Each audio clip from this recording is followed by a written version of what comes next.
இந்த லட்டு சர்ச்சை என்பது நீங்கள் ஆழ்ந்து கவனித்தால் உச்சநீதிமன்றம் கூறியதை போல ஜூலையில் தனது கைக்கு வந்த ஒரு அறிக்கையை செப்டம்பரில் பயன்படுத்துகிறார் சந்திரபாபு நாயுடு. திருப்பதி திருமலா தேவஸ்தானம் நிராகரித்து விட்ட அந்த கண்டெய்னர்கள், அந்த நெய்யெல்லாம் அதை எடுத்து அது குஜராத்தில் இருக்கக்கூடிய ஒரு லெபார்டரிக்கு போய் அந்த லெபார்டரி கொடுத்த அறிக்கையை வந்துட்டு தெளிவாக இல்லை என்று கூறும் அளவிற்கு உச்சநீதிமன்றம் சொல்லி இருக்கிறது.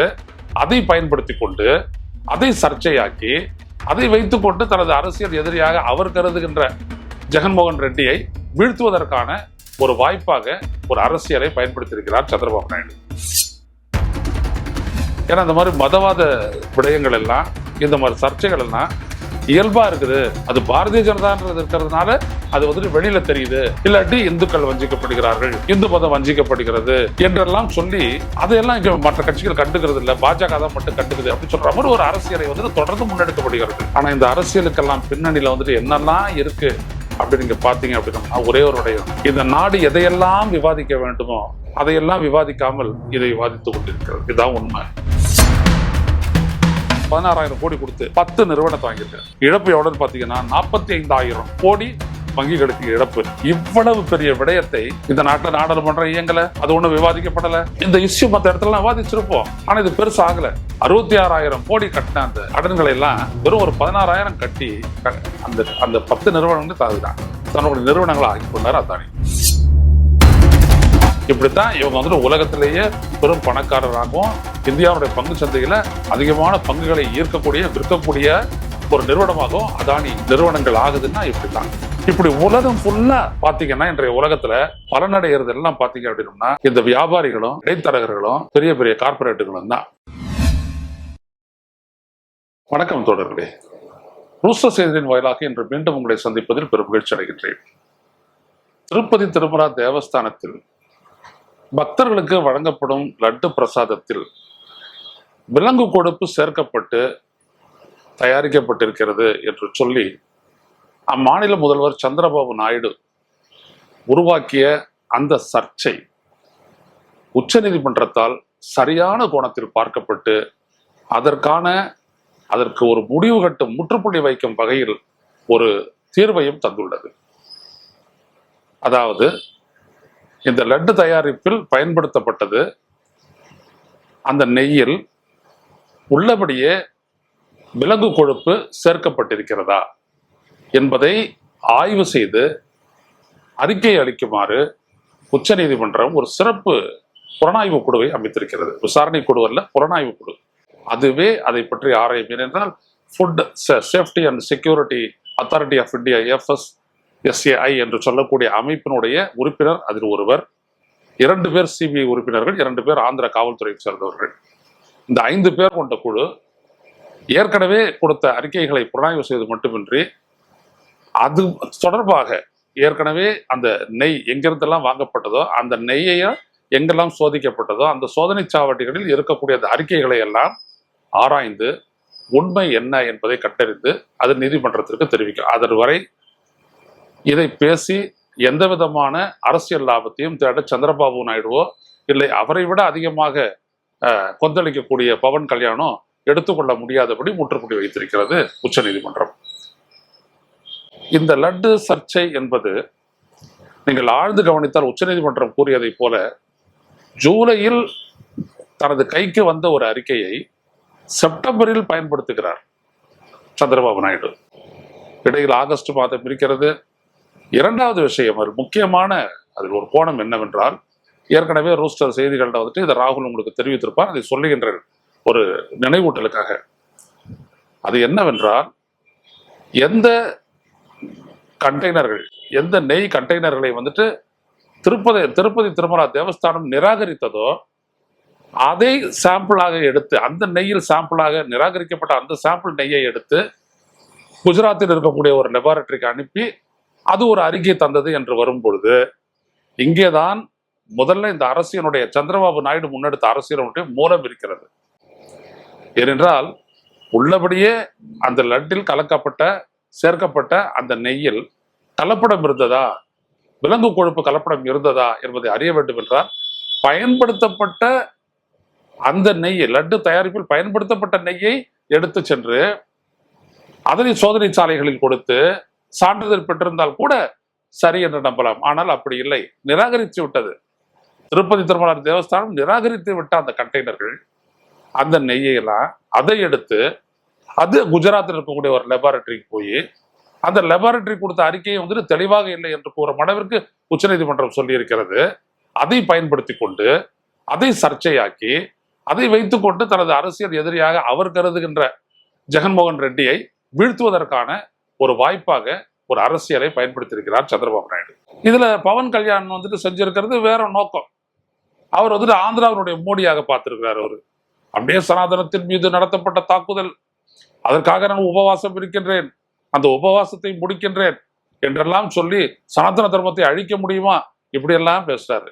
ஆனா சனாதன தர்மம்னா என்னது நம்ம தொடர்ந்து கேட்கிறோம். இப்போ அந்த கேள்வி எல்லா இடத்துலயும் வர ஆரம்பிச்சு. முதல்ல சனாதன தர்மம்னா இவர் என்னதான் புரிஞ்சுட்டு இருக்காருன்றத முதல்ல இவர் சொல்லட்டும் அப்படின்னு கேட்கிற அளவுக்கு பவன் கல்யாண் நல்லா வந்து சிக்கி இருக்கிறாரு. நல்லது, அந்த கேள்வி வரட்டும்.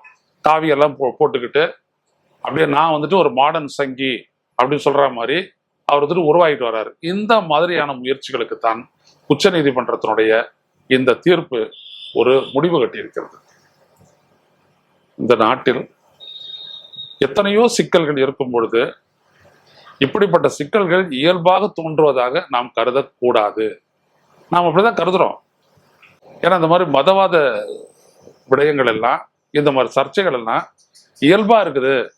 அது பாரதிய ஜனதான்றது இருக்கிறதுனால அது வந்துட்டு வெளியில தெரியுது.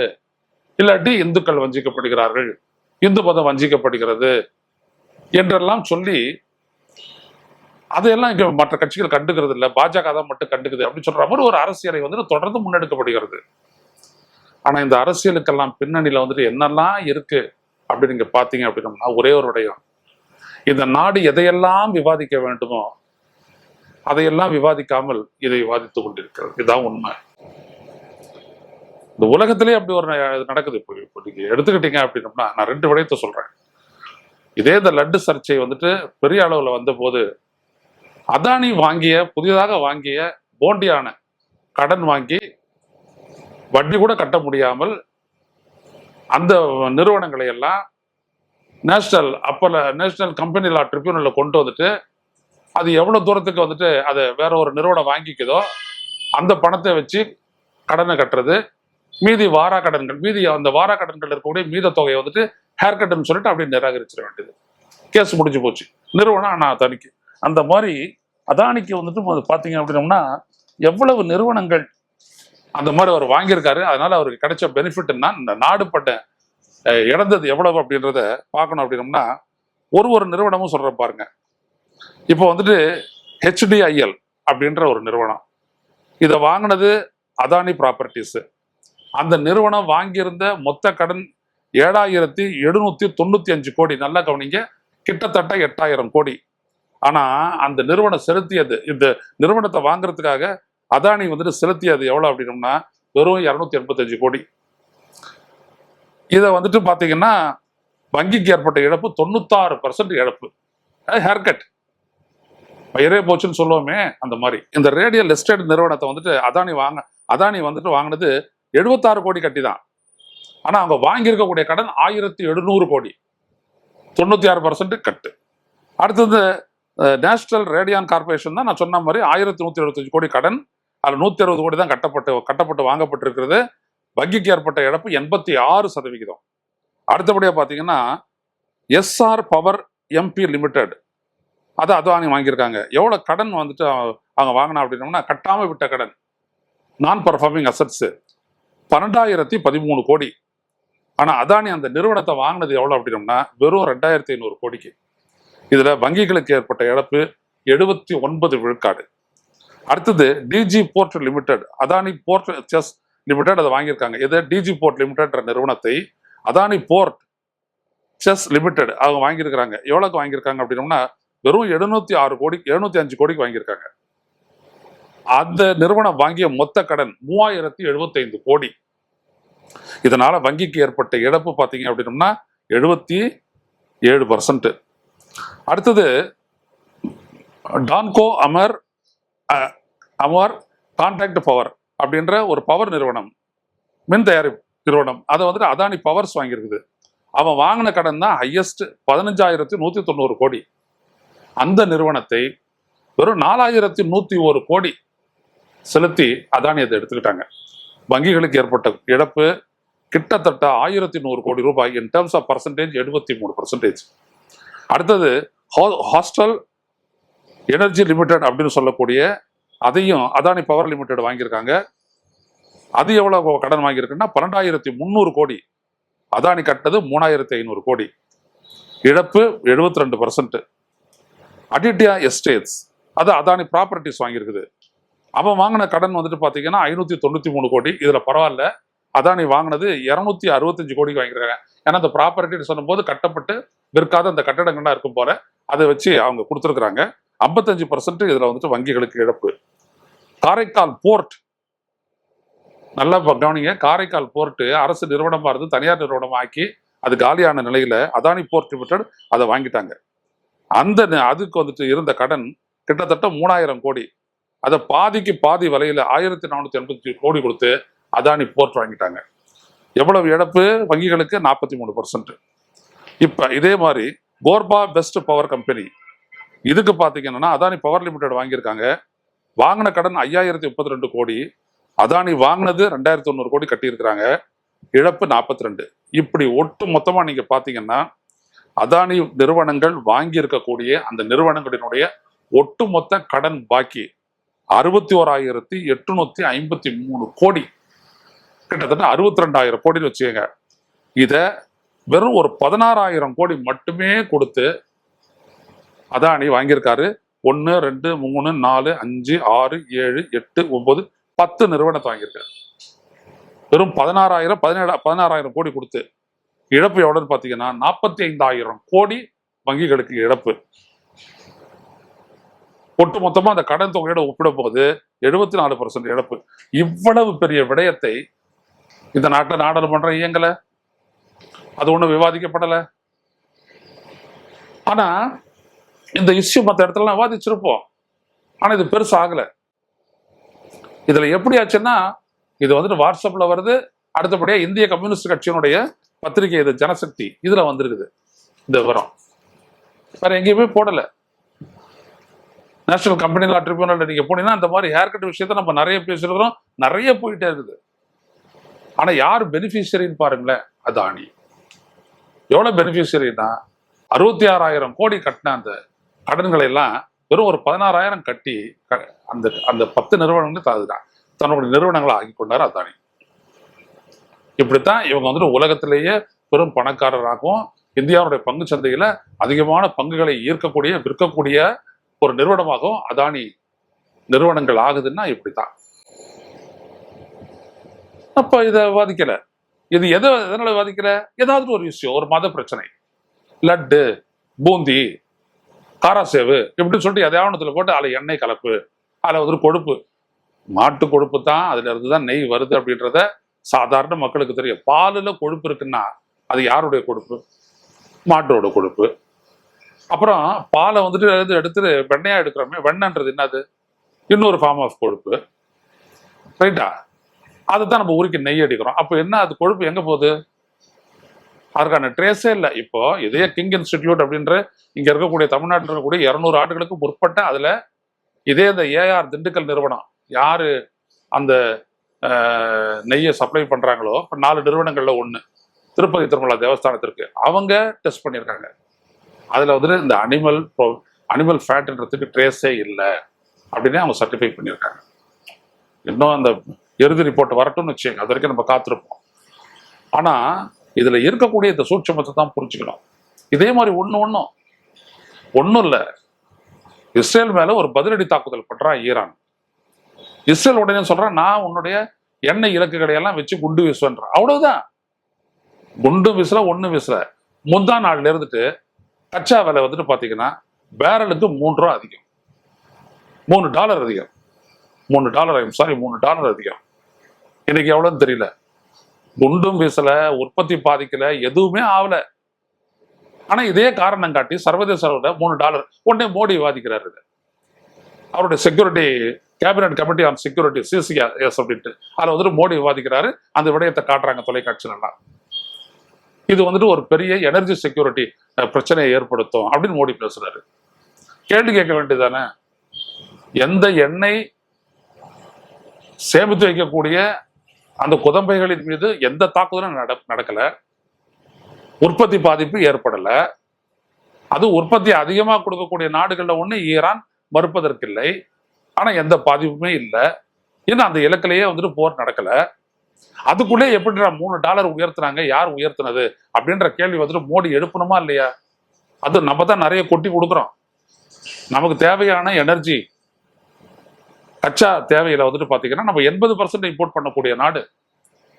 கேள்வி எழுப்பணும்ல, மோடி எழுப்பல. அவர் யாருக்காக இருக்காரு? விலையேற்ற கார்பரேட்டுகளுக்காக அவர் நிற்கிறாரு. உடனே அவரும் எடுக்கல. தங்கம் விலை என்ன சொன்னாங்க? நாங்க வந்துட்டு இறக்குமதியினுடைய தீர்வையை குறைச்சிட்டோம் அப்படின்னு. உடனே குறைஞ்சது ஒரு 2000, 3000, 4000 ரூபாய் வரைக்கும் குறைஞ்சது. இப்ப பாருங்களேன் எங்க நிக்குது அப்படின்னு. கிட்டத்தட்ட 57,000 தாண்டிடுச்சு.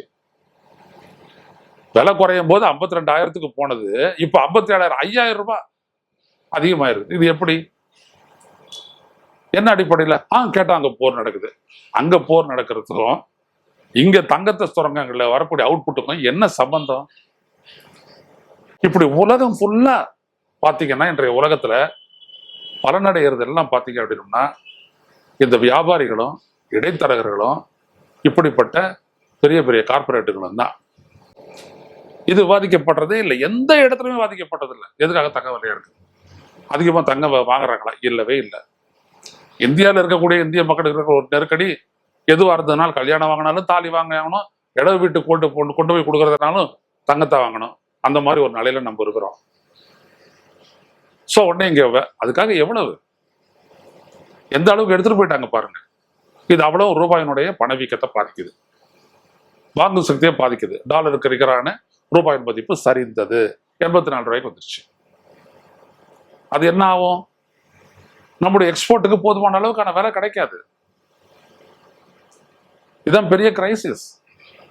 This is how we are facing economic crisis. ஆனா இதை பத்தி இந்த நாட்டு அரசு பேசுறது இல்லை, இந்த நாட்டு ஊடகங்கள் விவாதிக்கிறது இல்லை. ஏன்? லட்டு, பூந்தி, இப்படிதான் விவசாயிகளுடைய பிரச்சனையாப்பும் சொன்னாங்க.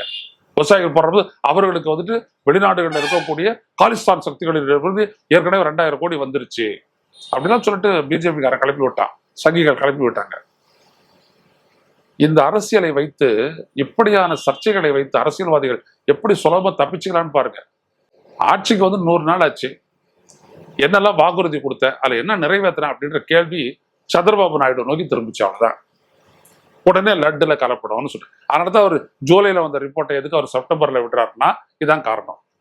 சரியான நேரத்துல பயன்படுத்தல. அவர் ரொம்ப கில்லாடி. அவர் நாணயமற்ற அரசியல்வாதிகள்ல தலையாய நபர்கள்னு ஒரு 10 பேர் எடுத்துக்கிட்டீங்கன்னா இந்தியாவில அதுல வந்து நிச்சயம் சந்திரபாபு நாயுடுக்கு ஒரு இடம் உண்டு. அவர் மாமனாரையே தட்டி விட்டுட்டு கட்சியை கைப்பற்றி அவர் ஆட்சிக்கு வந்தவர். அவ்வளவு நல்லவர். அவர் நம்பிக்கை துரோகம்லாம் அவருக்கு சாதாரணமான விஷயம், டிஃபன் சாப்பிடுற மாதிரி அவருக்கு. அப்படியேப்பட்ட ஆளு. அவர் அதை எடுக்கிறாரு. அமராவதிக்காக நான் வந்துட்டு பெரிய அளவுக்கு மத்திய அரசு தர வேண்டும், 50,000 கோடி தரணும் அப்படின்னு சொன்னாரு. மத்திய அரசு கடன் வாங்கிக்கணும்னு சொல்லிட்டு ஒரு 15,000 கோடி கடன் வாங்குறதுக்கு அப்ரூவல் கொடுத்துச்சு. அதை முழுங்க முடியல இவரால, மக்கள்கிட்ட சொல்ல முடியல. ஆனா பிஜேபி கூட்டணியில இருக்காரு. சோ இதை பயன்படுத்திக்கிட்டு அப்படியே அவர் லோக்கல் மோடியா உருவாக பார்த்தாரு. யாரு? பவன் கல்யாண்.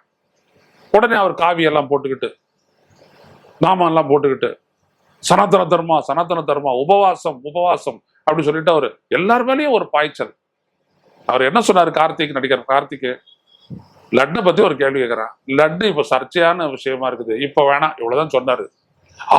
நீ எப்படி அப்படி சொல்லலாம் அப்படின்ட்டு அவர் மேல பாஞ்சவர் மன்னிப்பு கேட்க வைக்கிறாரு. ஏன்னா நடிகர் கார்த்திகருடைய சங்கடம் என்னன்னா, அவரை வச்சு எடுத்த அந்த மெய்யழகன் படம் ஆந்திராலையும் ஓடணும், இல்லாட்டி ப்ரொடியூசருக்கு லாஸ்.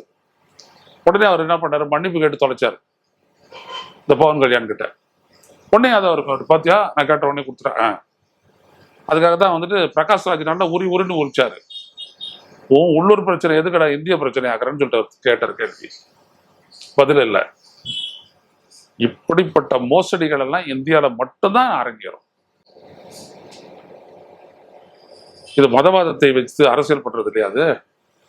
இது உடனே அமெரிக்கா என்னுடைய காங்கிரஸ்ல வந்துட்டு இருக்கக்கூடிய ஸ்பெஷல் கமிட்டி வந்துட்டு இந்த இடத்துல இந்த மாதிரி ரிலீஜியஸ் இதெல்லாம் வெறுப்பு விதைக்கப்படுகிறது அப்படின்னா அப்படியெல்லாம் நீங்க பேசக்கூடாது, அதை நாங்க பாத்துக்கிறோம், எங்க உள்நாட்டு விவகாரம் அப்படின்னு சொல்லிட்டு இந்தியா நாட்டுடைய அயலுறவு அமைச்சகம் பொறிகிறான். ஏன் பொறிகிறான்?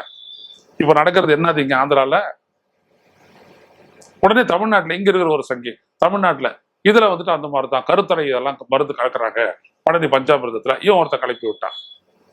உடனே நீதிமன்றம் போயிட்டு இப்படி பிரசாதத்துக்கு ஏதாவது மாவாட்டி கொடுன்னு சொல்லி அனுப்பி விட்டான் நீதிமன்றம். என்ன கேவலன்றதை பாருங்க.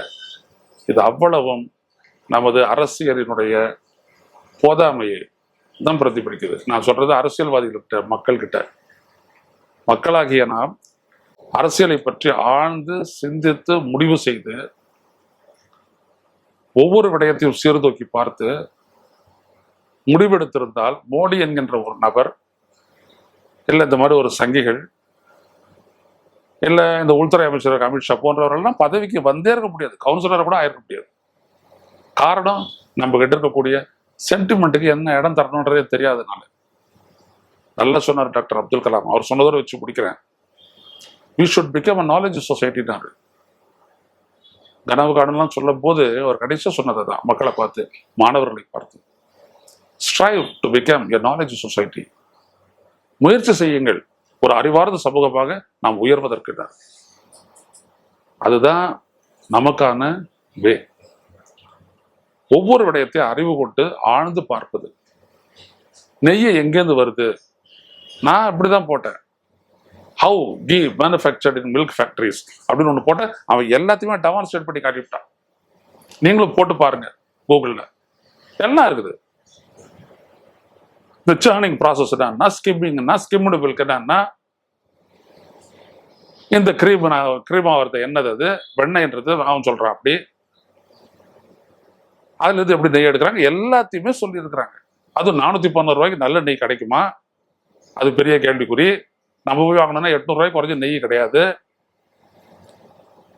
இவ்வளவு விடயங்களும் வந்துட்டு நம்ம கஷ்டப்பட்டு தெரிஞ்சுக்கிட்ட தொட்டுதான் இவங்க கலப்பி விட்ட அந்த எமோஷன்லாம் நம்ம பாதிக்கப்படாத நிற்கிறோம். எனவே மக்களே, ஐயா அப்துல் கலாமுடைய வழியில் சென்று we strive to become a knowledge society. That is a solution against every political fraudulence, act of fraudulence. மீண்டும் சந்திப்போம் தொடர்களே. இந்த வீடியோ நீங்க பார்க்குற இந்த காணொலி காட்சி சரியானதாக இருந்தால் தயவு செய்து பகிருங்கள், பரவலாக பகிருங்கள், விவாதியுங்கள். அடுத்தவரை இழுத்து வச்சுவாதி. எப்படி நீ இதை நம்புறியா நம்பலையா? நம்புறா என்னன்றது சொல்லு. சனாதன தர்மம்னு சொல்றியா? என்ன சனாதன தர்மம்? அது புரிஞ்சுக்கோ. கிருஷ்ணர் பேசியிருக்காரு, எங்கெங்கயோ பேசப்பட்டிருக்குது சனாதன தர்மம். நான் பேசியிருக்கேன். இவங்களை கேளுங்க சனாதன தர்மம்னா என்ன, அப்பதான் தெரியும். இந்த மதவாதிகள்லாம் எப்படியாப்பட்ட மோசடி கும்பல்றது. என்னைக்காச்சும் இந்த மோடி பேசினாரா இதுதான் சனாதன தர்மம்னு பேசியிருக்காரா? பேசல, பேச மாட்டாங்க. ரொம்ப ஆழமான சப்ஜெக்ட் அது. எனவே மக்களே, விவாதியுங்கள். விவாதத்தின் மூலமா தான் சாக்ரட்டிஸ் சொன்ன மாதிரி we can come at the truth, the light, the guiding light, the spirit. அந்த இடத்துல தான் வரணும். சாங்கிய யோகம் அப்படிதான் வரணும். மறந்துடாதீங்க. மீண்டும் சந்திப்போம். நன்றி, வணக்கம். ஊடகம் கார்ப்பரேட் அரசியல்வாதிகளின் கைப்பாவையாக, அடிமைகளாக இருந்தது போதும். இனி சாட்டை எடுத்து சுழற்றும் நேரம் வந்துவிட்டது. ஊடகம் பொதுமக்களாகிய உங்களுக்காக, உங்களாலேயே இயக்கப்பட வேண்டும். ஊடக சுதந்திரத்திற்காக உங்களின் பங்களிப்பை இன்றே அளித்திடுங்கள்.